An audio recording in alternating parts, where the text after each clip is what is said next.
22. Atos dos Apóstolos, capítulo 19, versículo 1 ao versículo de número 22. Amém?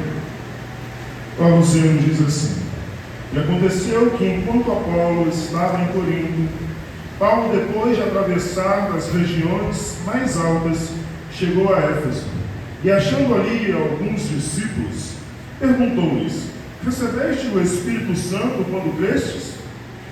Eles lhes responderam: Não, nem sequer ouvimos dizer que há Espírito Santo.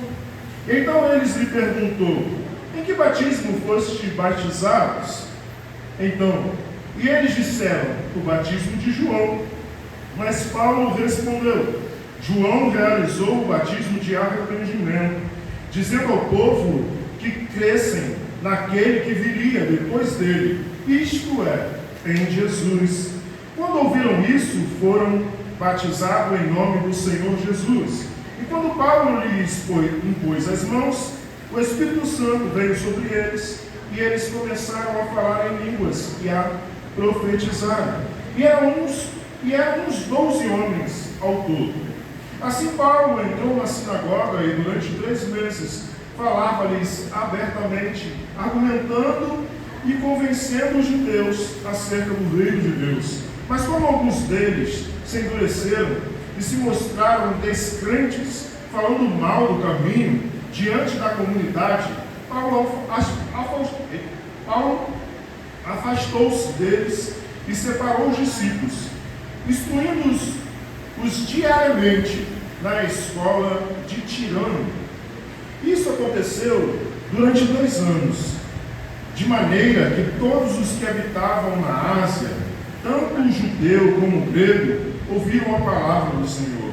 E por intermédio de Paulo, Deus fazia milagres extraordinários, de tal forma que lenços e panos que haviam tocados neles eram lançados aos doentes, e os doentes os deixavam, as doenças os deixavam, e os espíritos malignos saíam deles. E aconteceu também que alguns judeus exorcistas ambulantes tentaram invocar o nome de Jesus sobre os que tinham espíritos malignos, dizendo: Eu vos expulso por Jesus, a quem Paulo prega. E os que fizeram isso eram os 7 filhos do judeu chamado Cefa, um dos principais sacerdotes. Todavia, o espírito maligno respondeu: Conheço Jesus e sei quem é Paulo, mas vós, quem sois? Então os homens em quem estava o espírito maligno saltou sobre eles, os subjugou e os espantou, de modo que nus e feridos fugiram daquela casa. E esse episódio se tornou conhecido por todos os que moravam em Éfeso, tanto judeus como gregos, e todos se acharam de temor, e o nome do Senhor Jesus era engrandecido. E muitos dos que haviam crido vinham confessando e admitindo em público as suas práticas. Também muitos dos que praticavam artes mágicas ajuntaram os seus livros e os queimaram na presença de todos. Calculando o valor deles, estimaram que chegava a 50.000 moedas de prata. Assim a palavra do Senhor crescia e prevalecia com poder. Depois de ocorrido essas coisas, Paulo resolveu em seu espírito ir para Jerusalém, passando pela Macedônia e pela Ásia, porque dizia: depois de ir para lá, preciso ir também para Roma. Enviando a Macedônia 2 dos seus auxiliares, Timóteo e Erasto, ficou por algum tempo na província da Ásia. Amém. Poderoso Deus, eterno Pai, aqui estamos, Senhor, reunidos em Tua presença, para exaltar e agradecer o Teu santo nome, pois só Tu, Senhor, és digno de honra, de glória e de louvor.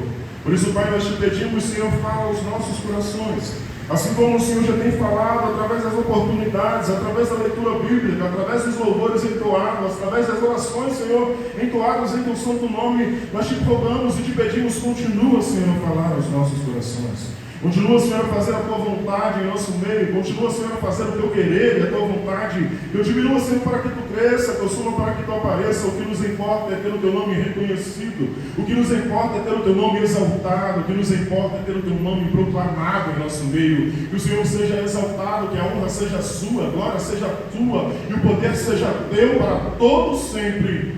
Amém.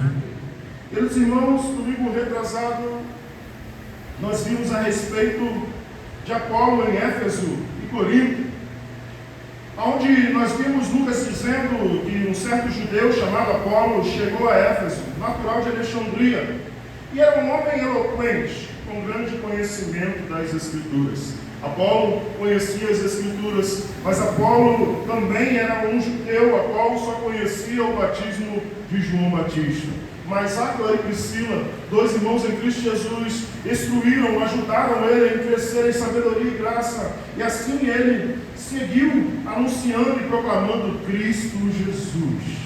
Talvez, e falamos a respeito disso no domingo, talvez você esteja vivendo anos na igreja, conheça apenas algo do início, não conheça ou não tenha tido um relacionamento com Cristo Jesus.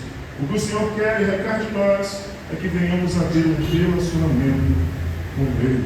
Por isso nós vamos ver, e o tema central desse texto é: vida cristã autêntica precisa de palavra, espírito e missão.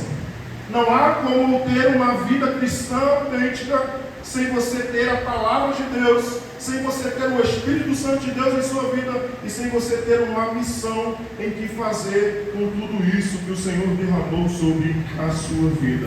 A igreja só experimenta crescimento saudável e impacto duradouro quando vive uma fé autêntica, fundamental na palavra, capacitada pelo Espírito Santo e comprometida com a missão de Deus.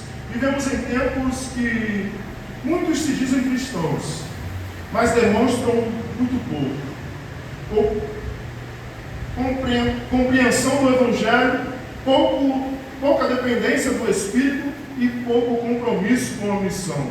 Atos 19 nos mostra que não basta ter informações religiosas, é necessário experimentar a transformação completa que vem de Cristo. Paulo chega a Éfeso e encontra os discípulos, mas algo está errado.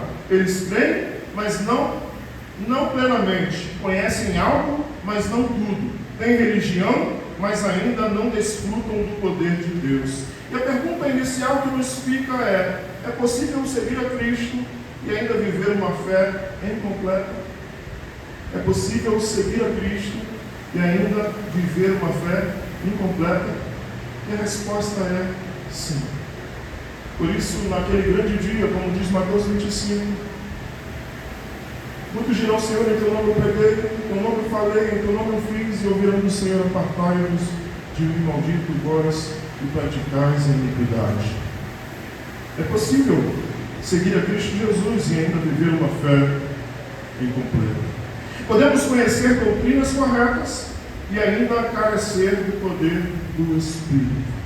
O que acontece quando a palavra de Deus transforma verdadeiramente uma cidade? Nós veremos neste texto três grandes verdades. Uma fé que precisa ser esclarecida. No versículo 1, versículo 7. No versículo 8 ao versículo 10, nós veremos uma palavra que confronta e transforma. No versículo 11 ao 22, nós veremos uma missão que se expande com propósito. Veremos agora no versículo 1 ao 17 uma fé que precisa ser esclarecida. Acompanhe comigo em sua Bíblia, ou no telão, a palavra que nos diz assim: E aconteceu que quando Apolo estava em Corinto, Paulo, depois de atravessar a região mais alta, chegou a Éfeso, achando ali alguns discípulos. Lucas está nos dizendo que Apolo estava em Corinto e Paulo vai da região mais alta até chegar a Éfeso. Ele chega a Éfeso e acha ali alguns discípulos. Nós sabemos e conhecemos E vemos que os discípulos são aqueles que seguem, são aqueles conhecedores, são aqueles que seguiam a Cristo Jesus, aqueles que eram conhecedores, aqueles que viviam com o Senhor. E ali ele vai achar alguns discípulos e perguntou-lhe: recebeste o Espírito Santo quando crês? Paulo pergunta para eles: vocês receberam o Espírito Santo quando creram em Cristo Jesus? Natural, porque é o Espírito Santo quem nos convence do pecado, da justiça e do juízo. Por isso ele pergunta: recebeste o Espírito Santo quando credes? E eles responderam: não, nem sequer ouvimos dizer que há um Espírito Santo. Eles eram discípulos, mas nem sabiam dizer o que era o Espírito Santo, foram instruídos sobre o Espírito Santo. O interessante é que Lucas vai nos dizer o porquê. E então eles lhe perguntou: em que batismo foste batizado então? Vocês foram batizados em nome de quem? E eles disseram: o batismo de João. Eles receberam o batismo de João, a qual Paulo vai dizer, mas Paulo respondeu: João realizou o batismo de arrependimento, dizendo ao povo que cresce naquele que viria depois dele, isto é, Jesus.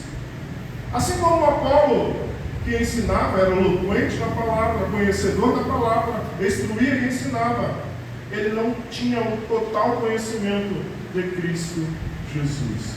Eles apenas estavam baseados na instrução do batismo de arrependimento. Eles entregaram a sua vida para a remissão dos pecados, para arrependimento, foram batizados para se arrependerem dos seus pecados, crendo que viria um Messias, crendo que viria alguém que iria salvar, que iria derramar a graça, que iria derramar o seu poder sobre a vida deles. Mas eles não tinham ainda o conhecimento de que esse Jesus já tinha vindo, já tinha morrido pelo meu e pelo seu pecado, pelo pecado deles, para os remir e para os comprar com um preço de sangue na cruz do Calvário. Por isso Paulo diz para eles sobre isso. Versículo 4, no final, nos diz: dizendo que o povo que cresce naquele que viria depois dele, isto é, Jesus, ele já veio. Paulo está dizendo e instruindo aqueles homens: Cristo Jesus já veio. Cristo Jesus morreu, ressuscitou e vivo está para a glória de Deus Pai. E é Ele o caminho que nos leva ao Pai. Paulo começa a dizer a eles sobre Cristo Jesus. Paulo começa a dizer para eles sobre o Salvador. Por isso, quando ouviram isso, foram batizados em nome do Senhor Jesus. Foram batizados no nome do Senhor Jesus. Eles primeiro precisaram da instrução, foram instruídos para depois serem batizados em nome do Senhor Jesus. Pois só há remissão dos pecados, só há caminho em Cristo Jesus. Jesus vai dizer em João: eu sou o caminho, a verdade e a vida, e ninguém vem ao Pai a não ser por mim. Não há outro caminho, não uma outra direção. Só Cristo Jesus é o verdadeiro caminho. Só Ele nos leva ao Pai. Só Ele é a verdade de Deus. E quando Paulo lhes pôs as mãos, o Espírito Santo veio sobre eles, e eles começaram a falar em línguas e a profetizar. Começaram a falar das maravilhas do Senhor, começaram a falar em outras línguas. Nós ouvimos isso em Atos Apóstolos, capítulo 2, na qual a necessidade deles falar em línguas. Havia uma necessidade do Espírito Santo derramar o dom de línguas sobre eles, para que eles falassem outras línguas, porque existiam pessoas de todos os povos que estavam naquele lugar, que precisavam ouvir e entender as maravilhas do Senhor, a mensagem do Evangelho, precisavam entender o que Cristo Jesus veio fazer, o que o Espírito Santo de Deus veio realizar na vida do crente em Cristo Jesus. E texto 7 vai nos dizer: esses eram uns 12 homens ao todo. Eram 12 homens ao todo. Paulo encontra discípulos que só conheciam o batismo de João. Eles criam, mas não tinham plena compreensão do Evangelho, nem o Espírito Santo. João apontava para Cristo, mas não era o fim da revelação. Paulo não os condena, ele os ensina, pois compreenderem o Evangelho completo. Eles são batizados em nome de Jesus e recebem o Espírito Santo. O interessante é que Paulo nos ensina que nós não podemos e não devemos condenar aqueles que não têm ainda o completo conhecimento. Nós precisamos ser instrumentos de Deus para ajudar, para auxiliar, para que vidas venham ter o completo conhecimento de Cristo Jesus. O que Paulo está aqui, o que esse texto quer nos ensinar, é que nós precisamos ser instrumentos na mão do Senhor, para que vidas sejam cheias do Espírito Santo, para que vidas venham compreender a palavra de Deus, para que vidas possam encontrar Cristo Jesus e possam ter o verdadeiro conhecimento em Cristo Jesus. Em Mateus 3,11 nos diz, João aponta para o que viria depois. Eu, na verdade, vos batizo com água, tendo por base o arrependimento, mas aquele que vem depois de mim é mais poderoso do que eu. Não sou digno de carregar as suas sandálias. Ele vos batizará com o Espírito Santo e com o fogo. João vai dizer que ele estava batizando, o batismo de arrependimento, mas viria a qual ele não era digno nem de segurar as suas sandálias, que era Cristo Jesus, o Messias, o Senhor. Romanos 10:17 nos diz, Paulo vai nos dizer que a fé vem pelo ouvir a palavra. Portanto, a fé vem pelo ouvir, e o ouvir pela palavra de Cristo. Portanto, a fé vem pelo ouvir, e ouvir pela palavra de Cristo. Precisamos conhecer a palavra. Precisamos conhecer Cristo Jesus. E como conhecemos Cristo Jesus? Através da palavra de Deus. A palavra de Deus, Deus inspirou cerca de 430 homens para que eu e você pudéssemos ter um conhecimento sobre Deus, o conhecimento sobre a salvação, o conhecimento sobre Cristo Jesus, o conhecimento do que Ele quer para mim e para você. Por isso a palavra de Deus já foi dito aqui: conhecereis a verdade e a verdade vos libertará. A verdade é libertadora, a verdade ela liberta, a verdade te conduz a andar em águas tranquilas. Refrigera a sua alma. A verdade muda o quadro de todos aqueles que a conhecem. E a verdade é Cristo Jesus, pois Ele diz: eu sou o caminho, a verdade e a vida. Jesus é a verdade de Deus. Jesus é a revelação do Pai. Jesus é aquele que Gênesis a Apocalipse está falando sobre ele, a qual o Senhor disse que viria da semente da mulher, que pisaria, esmagaria a cabeça da serpente e ela lhe morderia o calcanhar. Cristo Jesus, a revelação de Deus, a que os profetas disseram, como Moisés disse: virá um profeta, se levantará um profeta do meio de vós, e ele será como eu, irá anunciar e proclamar. A como Isaías disse, entre outros profetas anunciaram e falaram sobre Cristo Jesus, o enviado de Deus, o Messias, o Salvador, o Redentor, Cristo Jesus. Por isso precisamos conhecer a palavra, precisamos ter o total conhecimento, precisamos buscar o conhecimento da palavra. Não podemos estar saciados somente com a leitura do texto ou uma pregação do pastor ou apenas com os louvores entoados na casa de Deus. Precisamos buscar o conhecimento em nossas casas. Precisamos buscar o conhecimento em nossos trabalhos, onde quer que estejamos, precisamos buscar conhecer a palavra de Deus. Pois a palavra do Senhor vai nos dizer que o povo tem carecido por falta de conhecimento. O povo tem carecido, tem sofrido por falta de conhecer a palavra de Deus. Não fique saciado em somente ouvir a palavra exposta ou esclarecida na pregação do pastor, ou não fique apenas satisfeito com as pequenas palavras que são introduzidas e faladas no louvor ao nome do Senhor. Não fique apenas satisfeito com as leituras do texto aqui em todos os cultos. Busque o conhecimento, busque conhecer Cristo Jesus. Ele quer de mim e de você um relacionamento. Ele quer caminhar contigo. Ele não quer que você venha contar experiências dos seus pais. Ele não quer que você venha contar experiências dos seus avós. Ele quer que você venha contar experiências que você teve com Ele, que você caminhou com Ele, que você viveu com Ele, você esteve com Ele. Por isso, o que era necessário para aqueles homens era conhecer o Senhor. Como outros homens aqui, nós vamos ver nessa história, que não conheciam Cristo Jesus, mas queriam expulsar demônios em nome de Cristo Jesus. O problema é o relacionamento. Aquelas pessoas conheciam falar de um Messias que viria, mas elas não conheciam o Messias que veio, que morreu, ressuscitou e que vivo está. Há pessoas que frequentam a igreja há anos, mas nunca compreenderam plenamente o Evangelho da Graça. Conhecem regras, mas não conhecem o poder da cruz. Pessoas que vivem anos e anos dentro de igreja, conhecem as regras, mas ainda não conhecem verdadeiramente o poder da cruz. O que a cruz fez por mim e por você. O que a cruz realizou na minha e na sua vida. O que a cruz de Cristo Jesus me deu para que eu tivesse posse.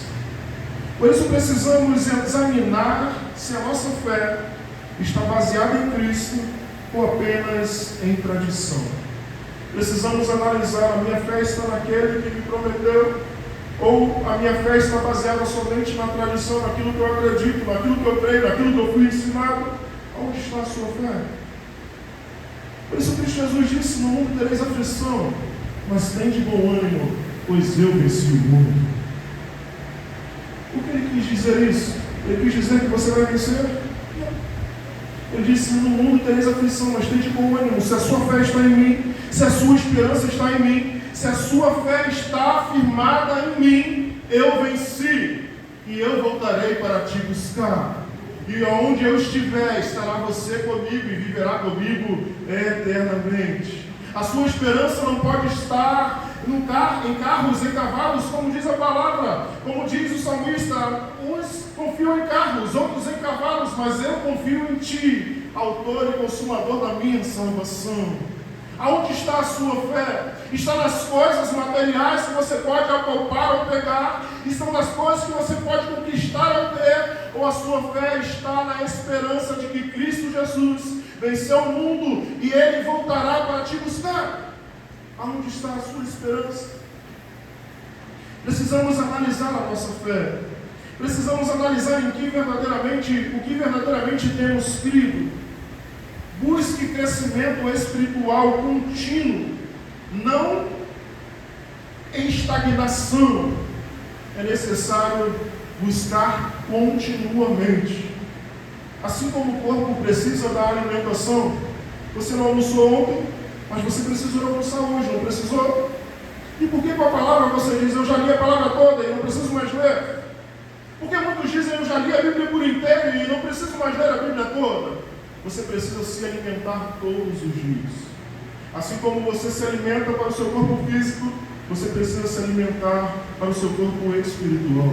Você precisa conhecer cada dia mais. Você precisa não estar satisfeito com a estagnação espiritual. Você precisa buscar conhecer ao Senhor em todo o tempo. Precisa estar buscando a Ele em verdade, em espírito e em verdade. Uma fé verdadeira precisa ser informada pela palavra e selada pelo Espírito. Uma fé verdadeira precisa ser informada pela palavra e selada pelo Espírito. A sua fé está baseada na palavra ou está baseada em quê? Está baseada na palavra de Deus ou está baseada naquilo que você acredita ser a verdade de Deus? Aonde está baseada a sua fé? Nós veremos do versículo 8 ao versículo de número 10 uma palavra que confronta e transforma. Acompanhe comigo. O texto nos diz assim: assim Paulo entrou na sinagoga e durante 3 meses falava-lhes abertamente, argumentando e convencendo os judeus acerca do reino de Deus. Paulo insistia em pregar a palavra em tempo e fora de tempo. Nós vimos e estamos acompanhando no livro de Atos dos Apóstolos quantas vezes Paulo foi perseguido, quantas vezes Paulo foi aprisionado, quantas vezes Paulo foi apedrejado, quantas vezes ele foi chicoteado por pregar a palavra, mas ele insiste a tempo e fora de tempo. E quando escreve a carta a Timóteo, ele diz para Timóteo: pregue a tempo e fora de tempo, persista na palavra, não importa o que aconteça, anuncie e pregue a palavra. Precisamos insistir no ensinamento. Precisamos insistir em pregar a palavra, em instruir a palavra. Por isso Paulo insiste. Talvez as pessoas vão dizer: você é chato demais, você já me falou sobre isso. Seja chato, mas anuncie e proclame Cristo Jesus, pois só Ele transforma, só Ele cura, só Ele muda a história, só Ele muda a vida. Não há outra solução para o meu e o seu problema. A solução para o meu e o seu pecado é Cristo Jesus. Só Ele pode te salvar. Só Ele pode mudar a história da sua vida. Só Ele pode te fazer morar com Ele e viver com Ele eternamente.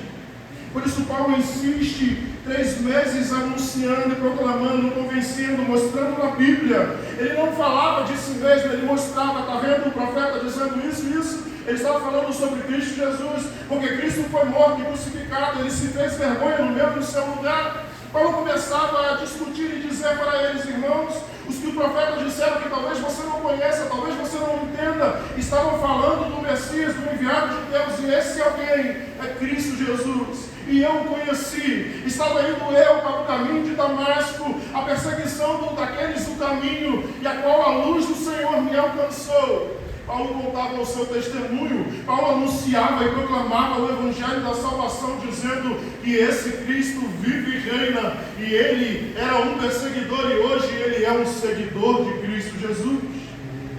Paulo aproveitava da sua oportunidade de ser um letrado, de ser um conhecedor da palavra, para anunciar Cristo Jesus. Ele insistia.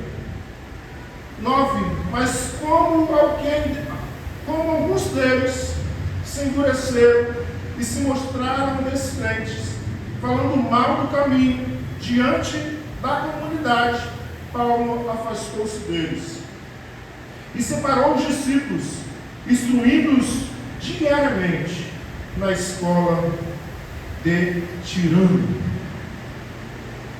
Nós sabemos e conhecemos que as sinagogas se reuniam somente aos sábados.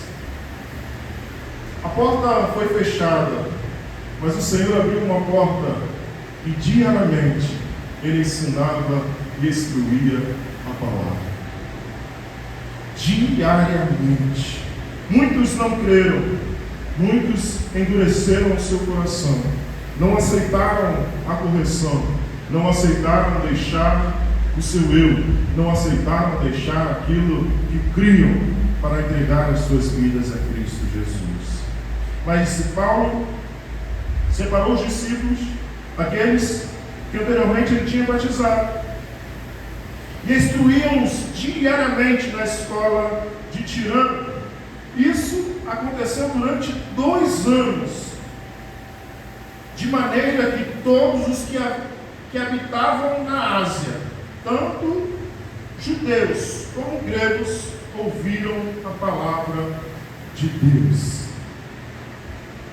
Alguns livros, existe um pergaminho que vai dizer que Paulo ensinava de 11 às 4 da tarde. Era o horário de almoço, onde o sol era mais quente naquela região.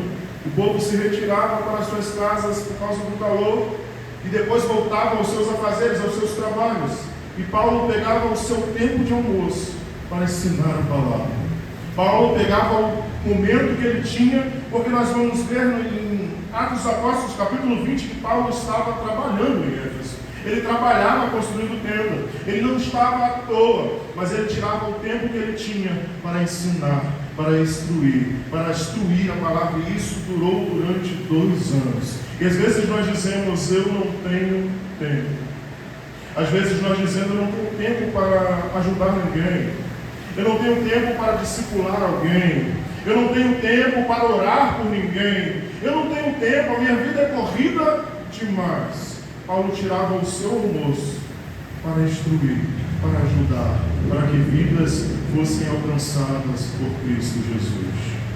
O que nós temos feito como igreja do Senhor? O que temos feito como membros de igreja? O que temos feito como ovelha do pastoreio de Cristo Jesus? Será que temos feito o que o Senhor quer de nós? Anunciar a sua palavra? Viver Cristo Jesus? Será que temos vivido como Ele nos chamou para viver? Será que temos feito o que o Senhor nos chamou para viver? Ou a nossa vida está corrida demais? Tome cuidado. Porque talvez você diga assim: eu não tenho tempo, o meu trabalho me toma todo o tempo. E você perca ele, e você tenha tempo demais para fazer o que você diz não ter tempo. Tome cuidado. E isso aconteceu durante 2 anos, de maneira que todos os que habitavam na Ásia, tanto judeus como gregos, ouviram a palavra do Senhor. A palavra do Senhor alcançou tanto judeus como gregos. E por intermédio de Paulo, Deus fazia.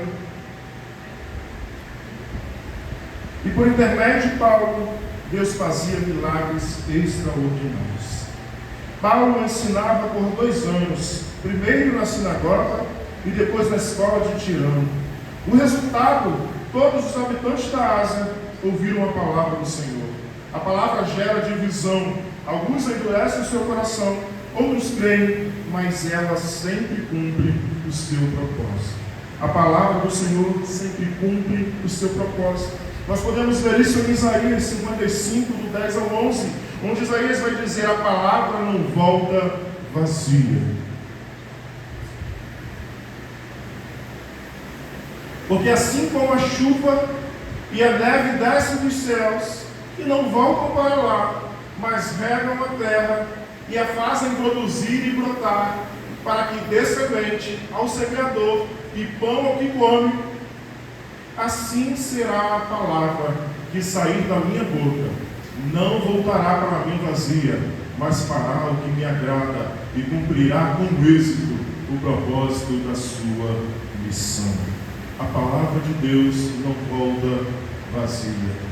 Ela primeiro cumpre o seu propósito, seja ela endurecer corações, ou seja ela fazer com que pessoas creiam para a salvação em Cristo Jesus. Hebreus 4:12 nos diz que a palavra é viva e eficaz. Porque a palavra de Deus é viva e eficaz, mais cortante do que qualquer espada de 2 gumes, penetra até a ponto da divisão da alma e espírito, juntas e medulas, e é capaz de perceber os pensamentos, as intenções do coração. A palavra de Deus é poderosa. A palavra de Deus é soberana. É a palavra que precisamos anunciar. Avivamentos genuínos não começam com barulho, mas com ensino fiel e perseverança da palavra. Se formos olhar para Atos dos Apóstolos, o que os apóstolos e os seguidores de Cristo Jesus estavam fazendo? Estavam orando, estavam buscando o Senhor, estavam sentados ali, buscando conhecimento, orando e buscando ao Senhor. E o Espírito Santo desceu sobre eles. O avivamento genuíno, ele não começa com barulho, mas com o ensino fiel e perseverante da palavra. Uma igreja saudável é construída sobre o ensino bíblico consistente, resistente à palavra.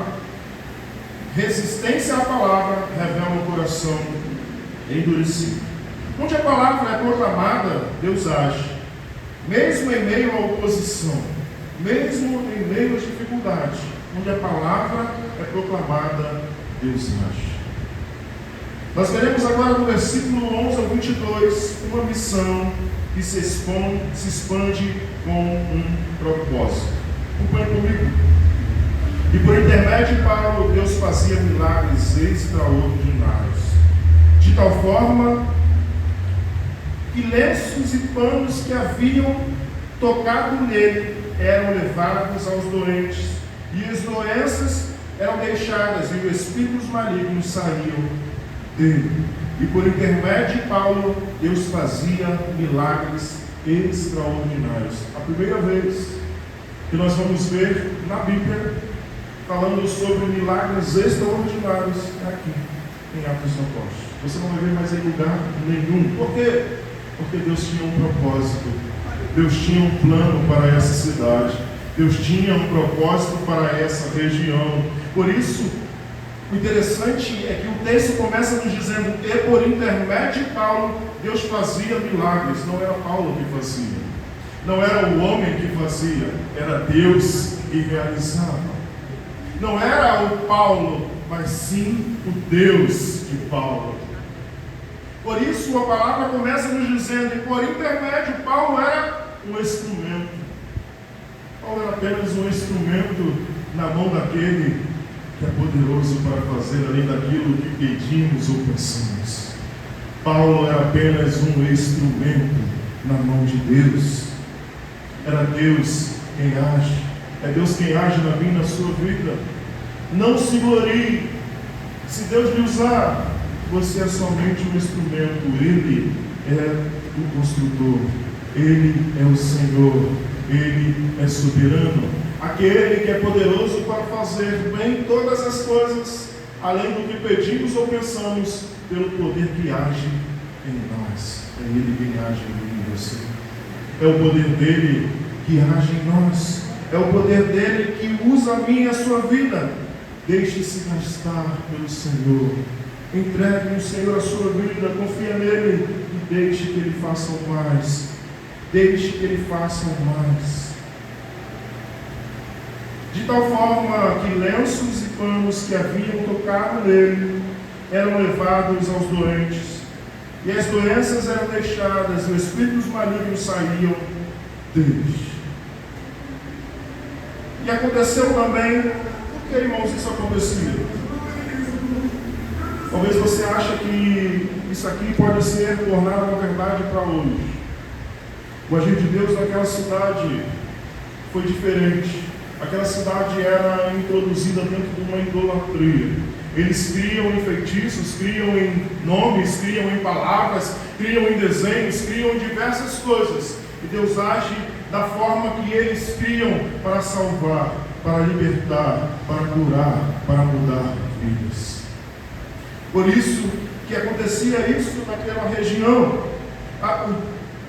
Os lençóis, os lenços que eram colocados, as faixas que eram colocadas quando Paulo trabalhava, as roupas que ele usava, os aventais, eram levados aos doentes. E as doenças deixavam, os espíritos malignos saíam dele. E aconteceu também que alguns judeus, exorcistas, ambulantes, ganhavam para isso, iam de região em região, expulsando demônios, ambulantes tentaram invocar o nome de Jesus sobre os que tinham espíritos malignos, dizendo: eu os expulso por Jesus, a quem Paulo prega. Usaram o nome de Jesus e de Paulo, achando que é o nome, é o relacionamento. Quando os discípulos perguntam para Jesus: por que nós não podemos expulsar aquele demônio? Jesus vira para os seus discípulos e disse: esta casta, não aquela, esta casta só sai com jejum e oração. A incredulidade, ela só sai com jejum e oração. Ele não diz aquela casta de demônios, ele diz essa casta. A incredulidade do coração só sai com busca, só sai com conhecimento, só sai com entrega ao Senhor. Por isso, eles tentam, achando, é o nome. Então eu vou falar o nome aqui e vai acontecer. E aconteceu, e eu vos expulso por Jesus, a quem Paulo prega, a quem Paulo conhece, a quem Paulo vive. Eu e os que fizeram isso eram os 7 filhos do judeu chamado Cefá, um dos principais sacerdotes. Lucas vai dizer quem foi que fez. os que disseram isso eram os 7 filhos. Um de Cefá, um dos principais sacerdotes. Todavia, o espírito maligno respondeu: conheço Jesus e sei quem é Paulo, mas vós, quem sois? Precisamos ter relacionamento. Não adianta falar no nome, não adianta dizer e orar pelo nome. Você precisa ter busca, você precisa ter relacionamento, você precisa ter vida com Deus, você precisa caminhar com Ele. Não é o nome, mas sim a intimidade, a vida, o caminhar com Cristo Jesus.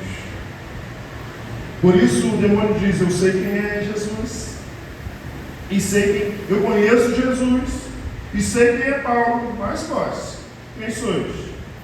Então o homem em que havia espíritos malignos saltou sobre eles, os subjugou e os espancou, de modo que nus e feridos fugiram daquela casa.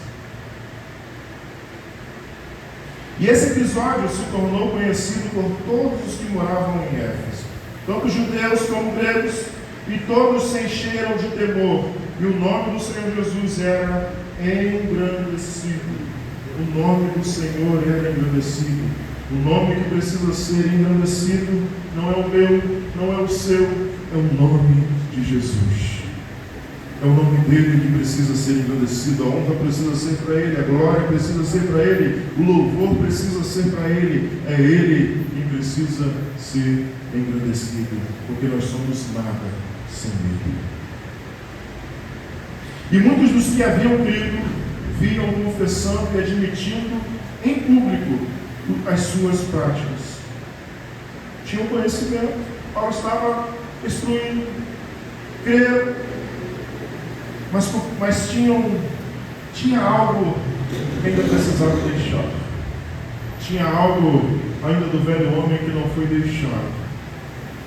Pegaram Cristo Jesus e tentaram remendar em suas vidas. Não dá certo.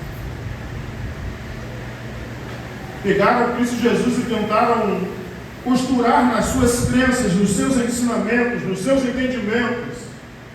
Não dá certo. Ou você nasce de novo, ou tudo vai se perder. Ou você tem uma nova vida em Cristo Jesus, ou não vai ter saída. Também muitos dos que praticavam artes mágicas, 19, artes mágicas, ajuntaram os seus livros e os queimaram na presença de todos. Calculado o valor deles, estimava de chegar cerca de 50 mil moedas de prata, cerca de 1 milhão a 5 milhões de reais, em livros que tinham ali imagens, palavras, artes mágicas, bruxaria. Pessoas que estavam ali aprendendo, crendo, mas ainda praticavam simpatias, né? Pode-se dizer. Pessoas, não, isso aqui não tem problema não. Vou tomar um banho disso aqui que minha mãe falava que ajuda. Creram em Cristo Jesus, creram na libertação de Cristo, mas creem às vezes em maldição hereditária. Não, eu preciso ir lá, que a igreja está dizendo que aqui quebra toda a maldição. Cristo Jesus já quebrou na cruz do Calvário por mim e por você. Ele se fez maldito para que eu e você tivéssemos vida e a tivéssemos em abundância. Ele se fez maldição no meu e no seu lugar. Ele tomou sobre si as minhas e as suas transgressões. E assim a palavra do Senhor crescia e prevalecia com poder.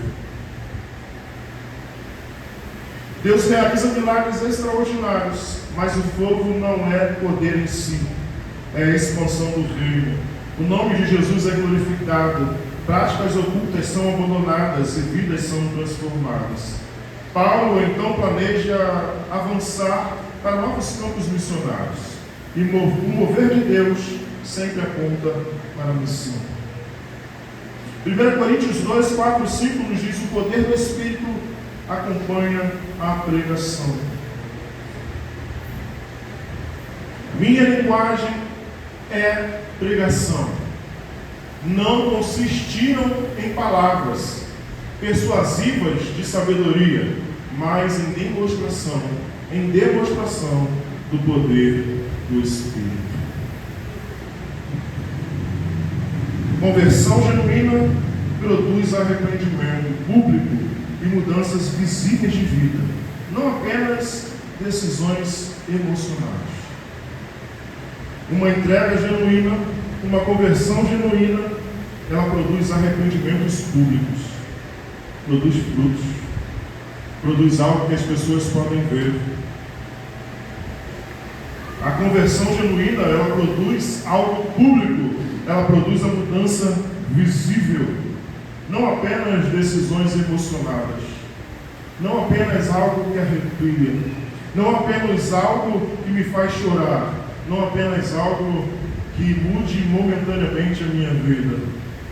O arrependimento genuíno, ela precisa gerar frutos a ponto de pessoas se alimentarem da sua vida, a ponto de pessoas te procurarem para conhecer esse Senhor que mudou a sua história, a ponto de pessoas te procurarem e dizer: você é diferente, você é uma pessoa que fala diferente, que vive diferente, eu não vejo você triste, eu não vejo você cabisbaixo, o que acontece na sua vida?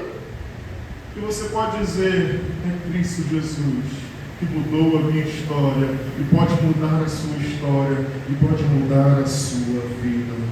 A mudança, ela precisa ser visível. As pessoas precisam ver. Você não pode ser um crente 007. Eu sei, o meu relacionamento com Deus sou eu e Deus. É Ele que sabe, né? E o testemunho? Que dói. Não, Deus sabe o relacionamento que eu tenho com Ele, sabe? Nós precisamos viver aquilo que pregamos. Precisamos viver aquilo que falamos. Precisamos viver aquilo que cremos e acreditamos. Porque, ao contrário, nem a Cristo nós estamos enganando. Tiago vai dizer no capítulo 2 que aquele que faz essas coisas engana a si mesmo. Não está enganando ninguém. Não está enganando Deus. Não está enganando as ovelhas. Não está enganando ninguém. Está enganando a si mesmo. O Senhor nos chama para ter vida. E vida em abundância. Precisamos viver o Evangelho. Precisamos viver Cristo Jesus. O poder de Deus nunca é o fim em si mesmo. Onde Cristo reina, pecados são abandonados. Onde Cristo reina, se Cristo reina em sua vida, você precisa abrir mão do pecado. Você precisa abrir mão daquilo que fere, você viver em paz com Deus. Porque o pecado é errar o alvo, o pecado é transgredir a lei de Deus. Isso é o pecado, é transgredir a lei de Deus. Você precisa crer, se Cristo Jesus reina em sua vida, você precisa abandonar o pecado. Você precisa deixar o vergonha para trás. Você precisa deixar as velhas práticas para trás. Algo precisa morrer. E você precisa morrer para que Cristo renasça em você. A igreja existe para avançar, não para se acomodar. A igreja do Senhor existe para avançar. Precisamos, como igreja do Senhor, avançar.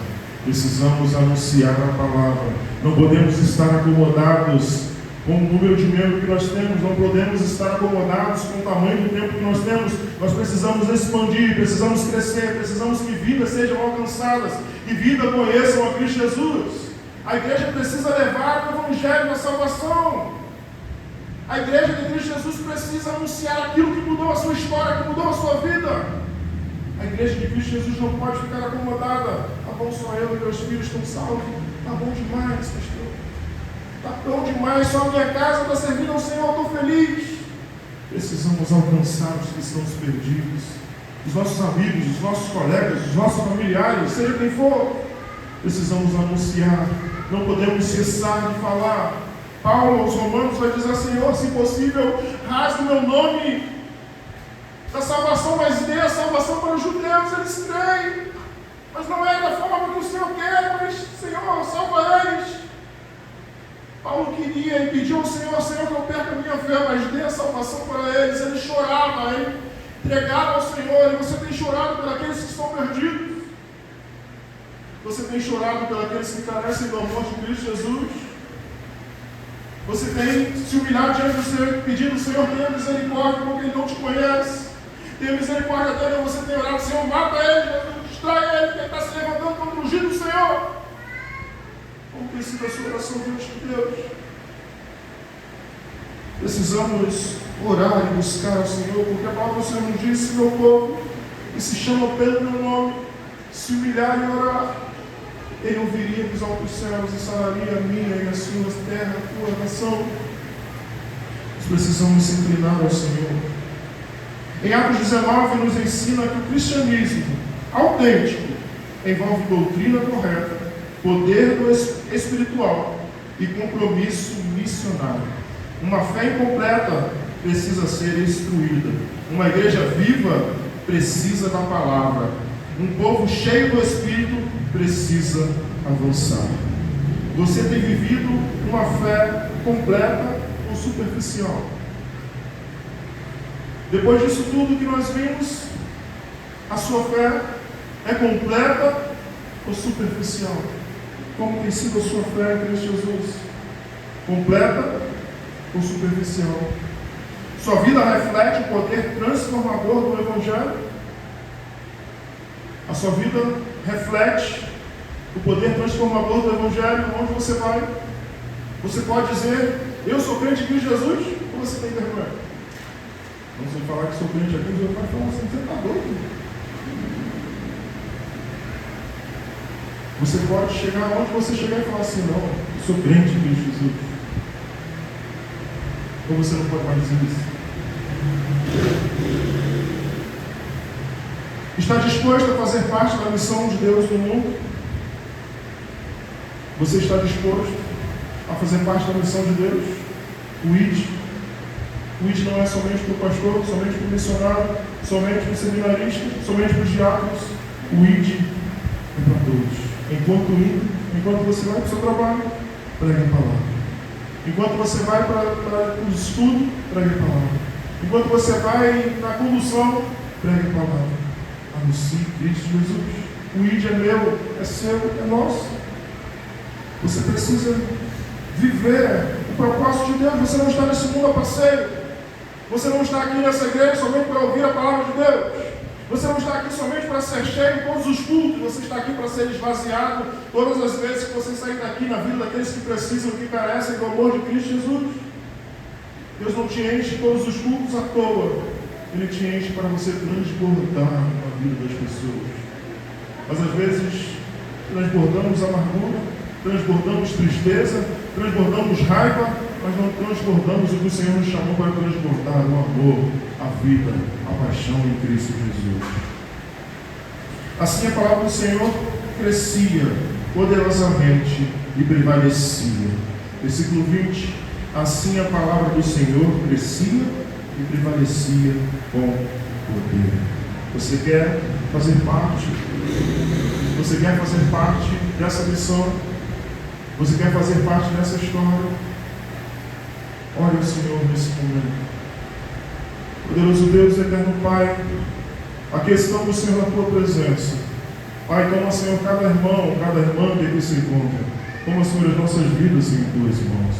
Pai, que possamos fazer parte da Sua missão. Que possamos, Senhor, levar a Tua palavra, o Teu Evangelho. Que possamos viver a Tua palavra. Que possamos fazer aquilo que lhe atrai, Senhor.